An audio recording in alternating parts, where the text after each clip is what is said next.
கருவேப்பிலை செடி வீட்டில் இருந்தால் என்ன நடக்கும்? இது பல பேருக்கு தெரியாம தவறுகள் செய்கிறார்கள்.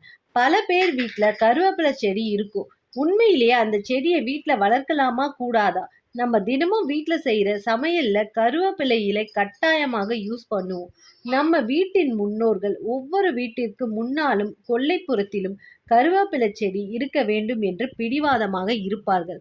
ஏன்னா கருவேப்பிலை இருந்தா திடீர்னு சொத்துக்கள் கரைந்து போகாது. கருவேப்பிலை என்பது சமையலில் சுவைக்காக மட்டும் பயன்படுத்தும் பொருள் இல்லை. அது மட்டுமல்ல, அது ஒரு ஐஸ்வர்ய பிரதானி.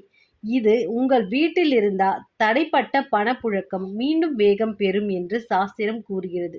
வீட்டில் பிரச்சனைகள் இருந்தால் ஒரு கருவேப்பிலை செடியை நடுங்க.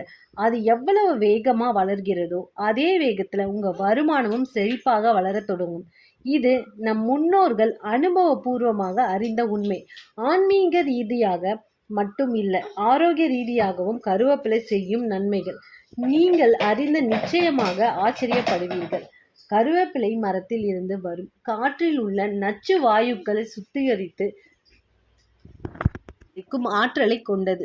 உங்களுக்கு தீங்கு விளைவிக்கும் பாக்டீரியா வைரஸ் அழிந்து தூய்மையான காற்றை கொடுக்கிறது. முக்கியமாக சிறிய குழந்தைகள் மற்றும் வயதானவர்கள் உங்கள் வீட்டில் இருந்தால் இந்த மரம் வீட்டில் இருப்பது கட்டாயம் அவசியமாகும். கருவேப்பிலையிலிருந்து வரும் வாசம் நாம் சுவாசிப்பதால் மூளையில் இருக்கும் நரம்புகள் ஓய்வெடுக்கின்றன. அது மட்டுமல்ல, மகாலட்சுமிக்கு இது பிடித்தமான செடி என்பதால் லக்ஷ்மி தேவி அந்த வீட்டில் தங்கி செல்வமும் தானியங்களும் அளிப்பாள். அது மட்டுமல்ல, சயின்டிஃபிக்கா பார்த்தா கருவேப்பிலை vitamin A, vitamin C, iron, calcium மற்றும் பவர்ஃபுல் ஆன்டி ஆக்சிடென்ட்ஸ் அதிகமாக இருக்கும்.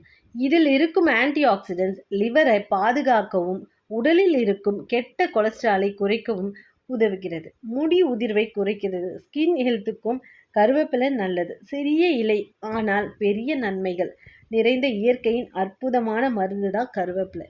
நன்றி, வணக்கம்.